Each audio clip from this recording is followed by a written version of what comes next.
과 국적 문제 뭐 이런 것들이 이제 실질적으로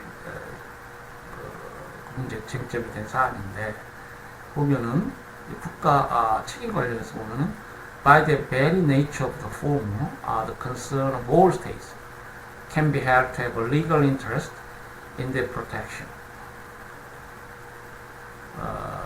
그러니까 국가는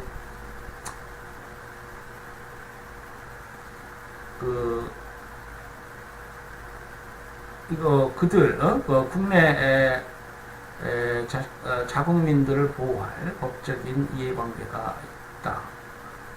이것은 매우 그 자체로 본질적인 국가의 권리다. 그리고 they are obligations, erga omnes. 이것은 대세적 의무다. erga omnes는 이제 대세적 의무죠.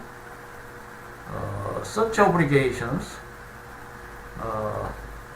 derive, for example, in contemporary international law from the outlawing of acts of aggression and of genocide. 그러한 의무들은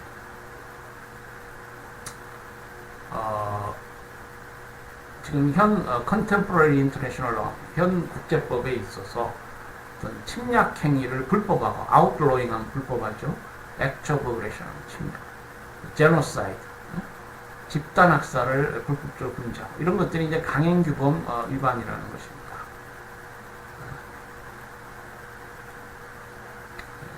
그러니까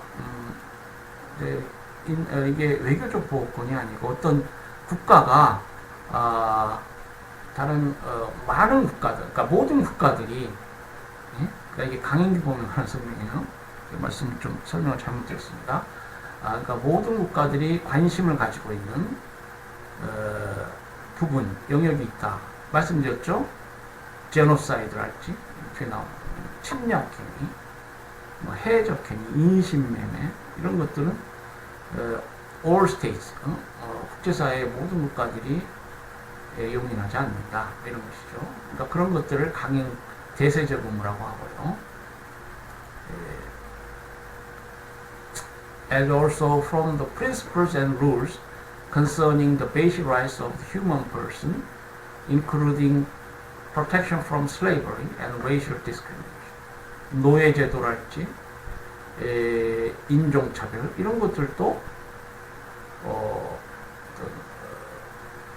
그 국제사회의 대세적 의무가 되는 것이죠.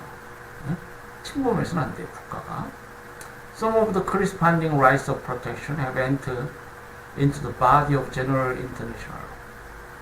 그래서 이런 국가들이 지키고 보호해야 할 이런 권리들, 이것이 이제 일반 국제법 체계에 들어와 있다. Others are conferred by international instruments of universal or quasi-universal character.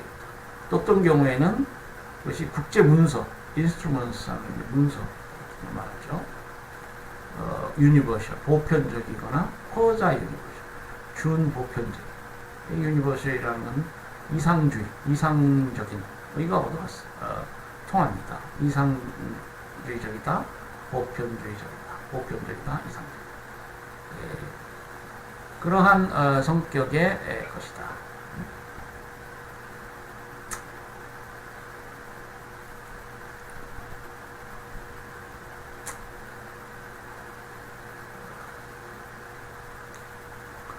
자, 그래서 이 세 가지 사례를 통해서 우리가 국가 책임의 성격을 알 수 있다. 이렇게 볼 수 있겠습니다.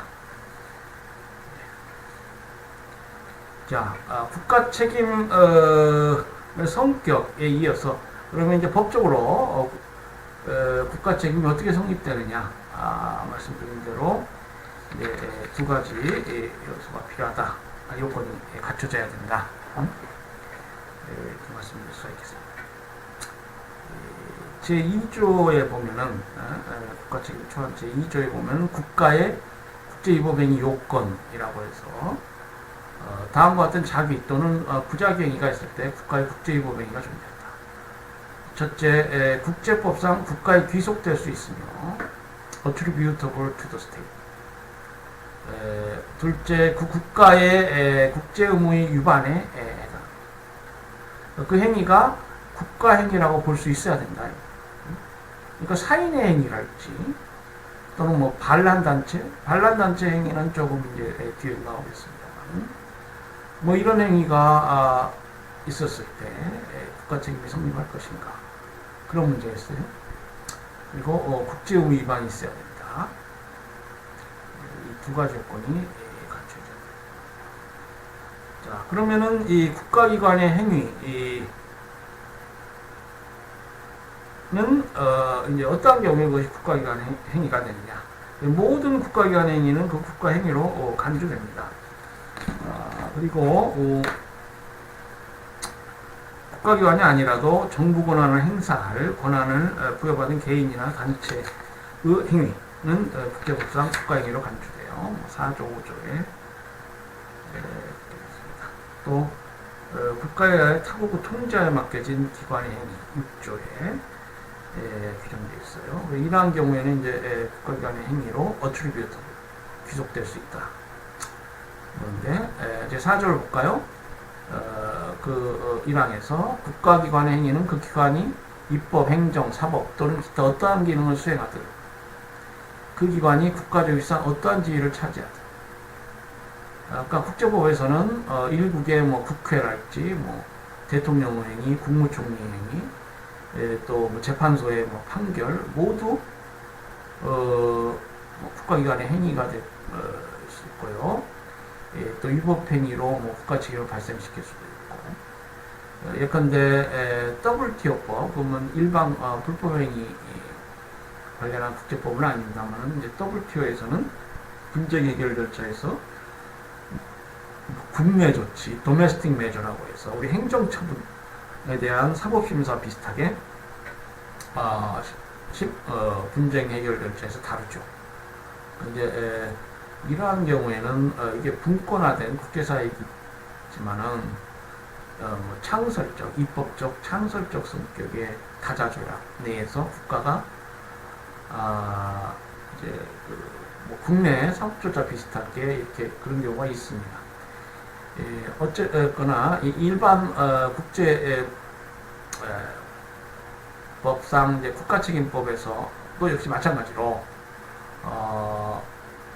이러한 그 국내 통치기관들의 행위가 이제 국가책임을 발생시키는 국가기관 행위가 되는 것이죠. 그 기관이 국가적 일상 어떠한 지위를 차지하든 그 기관의 성격이 중앙정부이든 또는 지방적 기관이든 상관없이 국제법상 그 국가 행위로 간주됩니다. 그러니까 뭐 지방적 기관 예컨대 전라남도다, 경상도다, 뭐 서울시다, 또 중앙정부, 그렇죠, 뭐 대법원이다, 뭐 국회다, 국세청이다, 뭐 이게 모두 국가 행위가 됩니다. 그리고 예컨대 하급 공무원의 행위도 국가기관의 행위가 될 수 있어요. 그리고 2항에서 보면 기관은 그 국가의 국내법에 따라 그러한 지위를 가진 모든 개인이나 단체를 포함한다. 그래서 예컨대 한국자산공사다. 그러니까 국가기관에 해당하느냐가 좀 모호할 수가 있어요. 특별법에 따라 설립된 특수법인, 공법인들 이제 그것을 염두에 두고 만든 조항으로 보이죠. 국가 국내법에 따라 그러한 지위를 가진 모든 개인이나 단체. 어떤 경우에는 이제 국가로부터 공무를 위임받은 뭐 개인, 단체 이런 경우에 국가기관 행위로 볼 수 있다. 국가기관의 행위여야만 국제법상 국가책임이 발생해요. 사인의 행위는 단순한 불법행위, 사법상의 불법행위 문제가 된다. 자, 제5조를 보면 정부 권한을 행사하는 개인 또는 단체의 행위는 국가행위로 본다. 이런 조항이 있어요. 4조에 따른 국가기관은 아니지만 국가의 법에 의하여 정부 권한을 행사할 권한을 위임받은 개인이나 단체 행위는 국제법상 국가의 행위로 간주된다. 그래서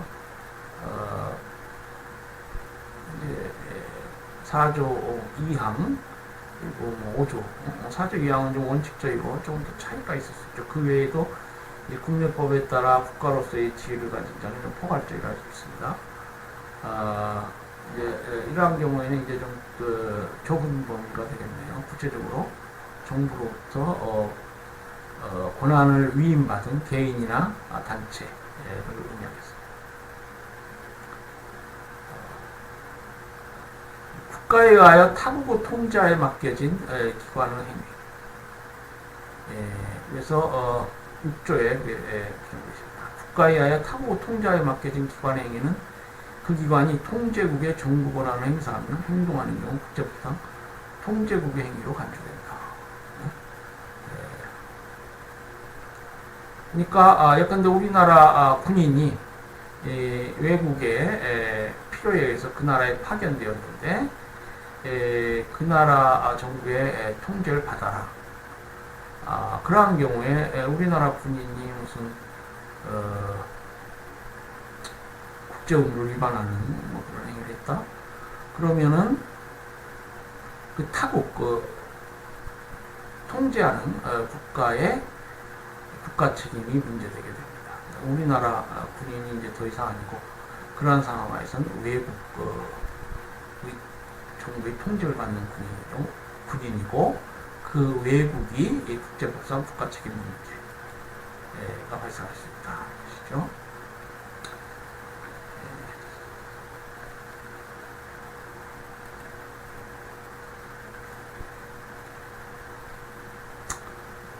자, 다음으로 이제 권한 초과의 행위가 있습니다.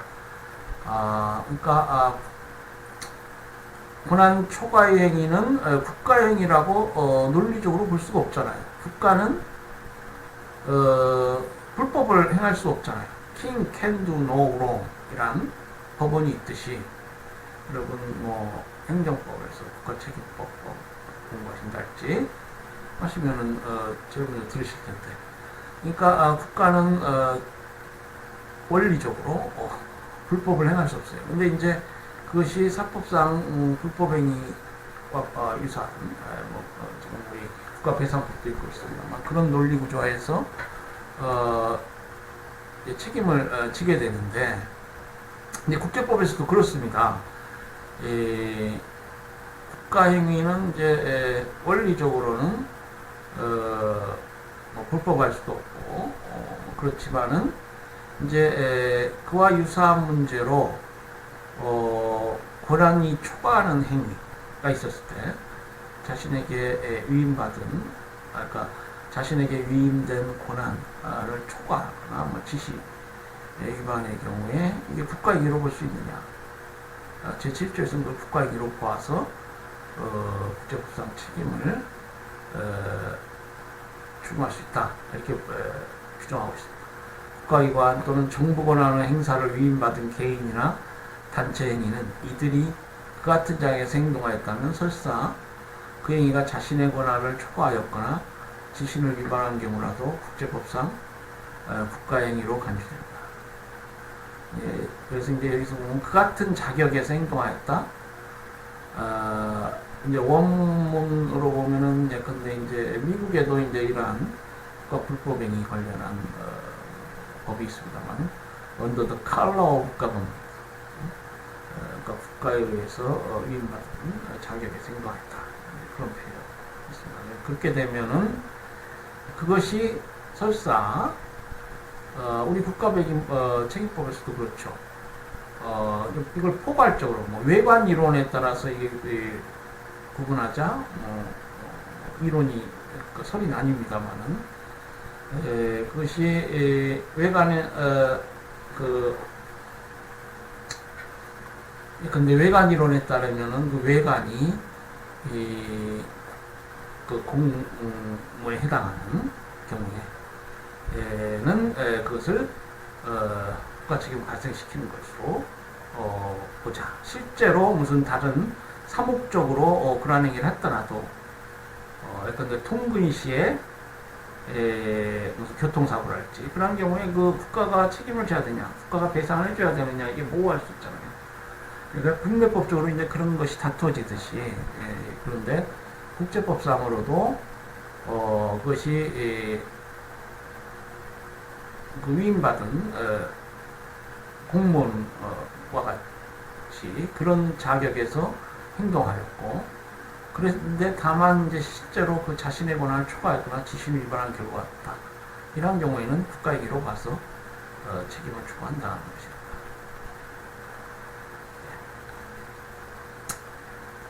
권한 초과 행위에 대한 국가 책임 관련한 판례인데요. 1988년도 인터-아메리칸 코트 오브 휴먼 라이츠, 그러니까 미주 인권위원회 Series C 넘버 4 사건이 있습니다. 볼까요? This conclusion of a breach of the convention is independent of whether the organ or official has converted provisions of internal law or overstepped the limits of his authority. 그러니까 이 협약 위반은 그 문제된 오르간, 기관이나 공무원이 국내법을 위반하였다. 컨버티드 하면 지만대로 그 국내법을 막 바꿨다 뭐 이런 뜻이니까 위반한 것이죠. 오버스텝, 그 자신에게 부여된 권한을 초과했던가. Under international law, a state is responsible for the acts of its agents undertaken in the official capacity and for their omissions. 아까 뭐 inaction이란 말 나왔습니다. omissions도 이게 부작이라는 뜻이죠. 부작이라는 의미입니다. 그러니까 국제법화에서 국가는 그 자신들의 대리인, 공무원들을 대리인이라고 해야죠. 공무원들의 행위에 대해서 책임을 지고, 물론 이제 이것은 아까 그 오피셜, 그 공무원으로서의 자격하에서 행해진 행위에 대해서 책임을 지고, act omission, 그리고 그 부작위에 대해서도 책임을 진다. Even when those agents act outside the sphere of their authority or violate internal. 그러한 공무원이 자신의 권한 범위를 초과하거나 그 국내 권한에 관한 법을 위반하였다 하더라도 상관없다. 그 공직의 그러니까 자격, 공무원으로서의 자격에서 행하는 행위. 그러니까 이것을 외관이론 비슷하게 이해하시면 되겠습니다. 예컨대 아까도 나왔지만은 군용차, 군용집을 사사로이 사용했다. 그러다가 무슨 사고가 났다. 그러면은 그것은 이게 뭐예요? 분명히 자신 권한 범위 밖의 행위죠. 이 군용집을 장성이 사사로이 사용하면 안 되죠. 일부 공직자들 중에서 뭐 사인으로부터 뭐 차를 조달해서 사용한다? 그건 괜찮나요? 지금 뭐 그렇게 뭐 법원에 재판에 기록된 것도 있는 것 같은데. 그러니까 이제 그런 경우에 그 실체를 들여다보면은 이 권한 범위 밖의 일이지만은 그 외관상 군용집을 또 자신의 뭐 당번벽을 이용해서 사적으로 사용한다. 이 외관상으로는 뭐예요? 자격에서 행하는 행위였잖아요. 공무를 수행하는 자격에서 행하는 행위 같다. 그러면은 이러한 경우에는 법에서는 그것을 공무로 봐서 국가행위로 귀속시킬 수 있다는 거죠. 1988년 판례예요. 국내법하고도 이렇게 연관지어서 이해할 수 있겠습니다. 이게 국제법 하는 사람들이 뭐 어느 나라 변호사랄지 뭐 국내법에도 점통하고. 예. 자, 제 8조를 보면은 국가의 감독 또는 통제에 관한 행위가 이제 문제될 수 있습니다. 이제 대표적으로 그 니카라과 대 미 합중국 간의 1986년도 카트라 반군 관련한 사건인데요. 보면은 이제 제8조에서 국가의 감독 또는 통제하는 행위, 제9조에서 공공당국의 부재 또는 마비 상태에서 수행되는 행위 조항이 있습니다. 8조 보면 개인 또는 집단이 사실상 국가의 지시에 의하거나 국가의 감독 또는 통제에 따라 행동한 경우 그 개인 또는 집단 행위는 국제법상 국가행위로 간주된다. 예, 그렇죠. 우리 그 사용자 책임이란 개념이 있죠. 민법상.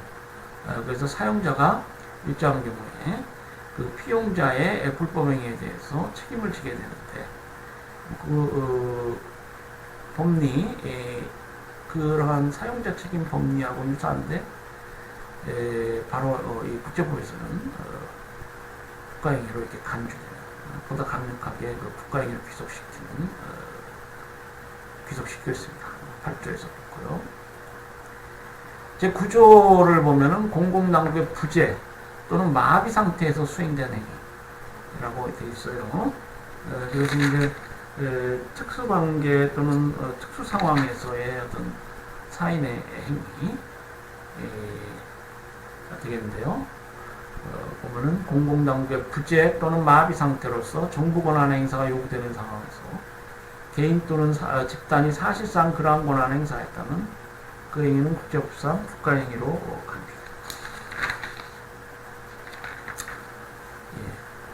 그래서 이제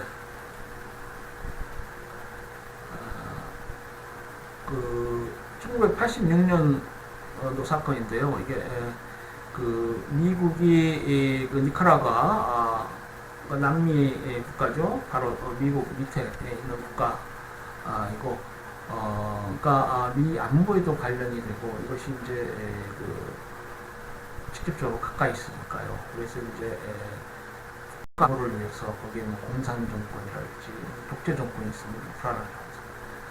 그래서 콘트라방군을 지원했어요. 콘트라방군을 지원하였는데 물론 이제 이게 뭐 내전 상태니까 뭐 피해도 많고 그리고 이제 그 미국이 결국 그 니카라과가 이러한 미국의 군사 작전에 대해서 이것을 국제사법재판소 판단을 받자라고 가져간 사건인데요. 이와 관련해서 이제 국제사법재판소 결정이 있게 되고 우리 국가 책임 관련해서도 우리가 도움이 되는 그런 설시 부분이 있습니다. 한번 볼까요? All the forms of United States participation mentioned above, and even the general control by the respondent state. respondent state는 이게 이제 합중국 피고죠. Over force. 그러니까 이제 미국이 뭐 군사 장비도 지원하고 뭐 여러 그 보급 같은 거랄지 뭐 어떤 작전 계획까지 지했나요? 뭐 하여튼 관여했 이제 컨트라방군을 지원하는 여러 조치를 취했는데 그리고 이제 with a high degree of dependency 그러니까 over force 컨트라방군을 얘기합니다. 그 정부가 아니고 방군이요.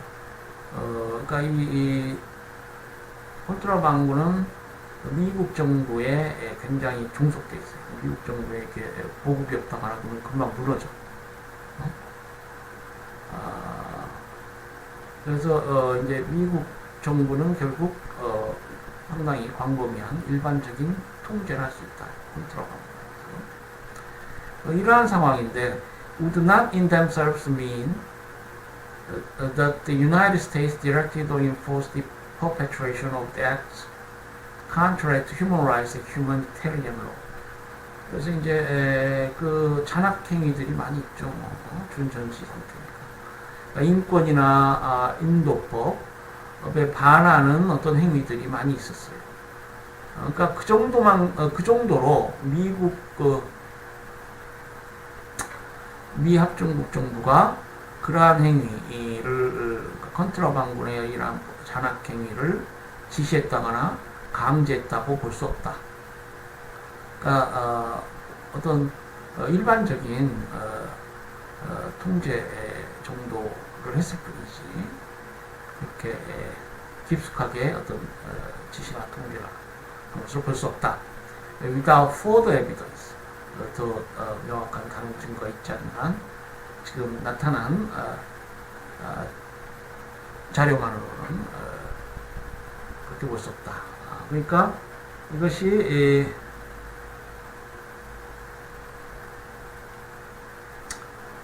뭡니까?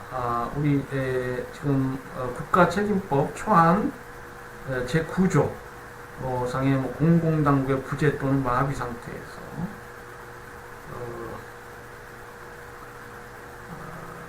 개인 또는 집단이 사실상 그러한 권한을 행사했다. 여기에 해당돼서 위압 중국 정부 뭡니까? 컨트라 광고는 뭐 사실 위압 중국 정부하고는 직접적으로 관련이 없죠. 그러니까 이게 지원만을 받았을 뿐이고 어떻게 보면 니카라가 사인들인데 어쨌거나 이 니카라가 사인들인데 미 정부의 어떤 통제를 받고 있었으니까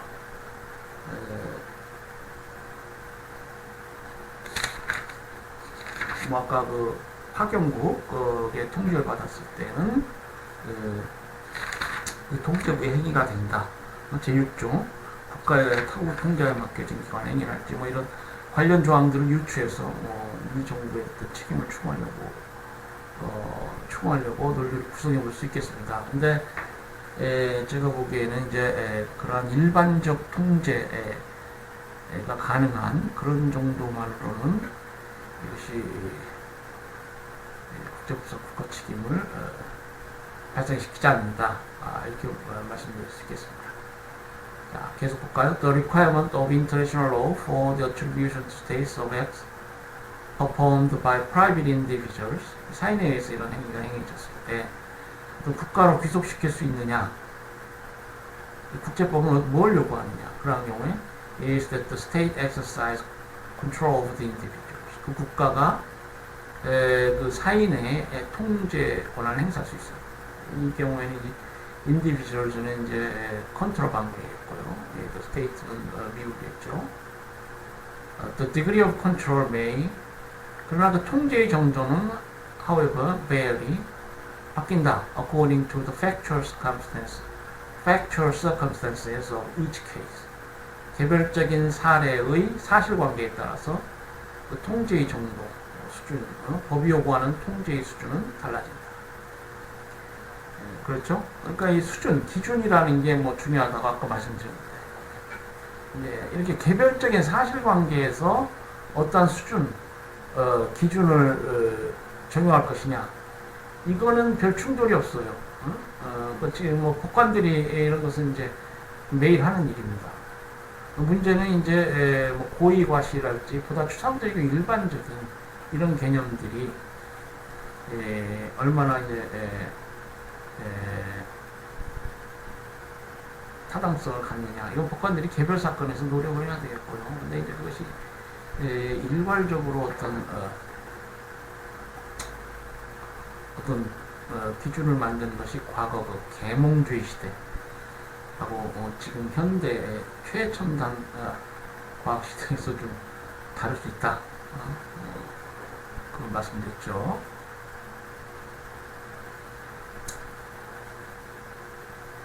자, 그래서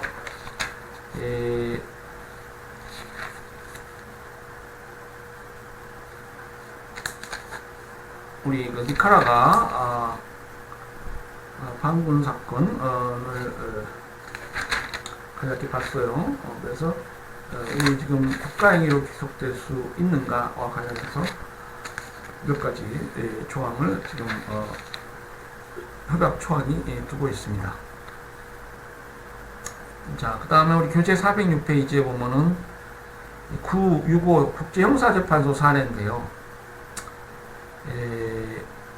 이 사례는 이제 국가 책임하고는 직접적인, 그러니까 논리적으로 국제법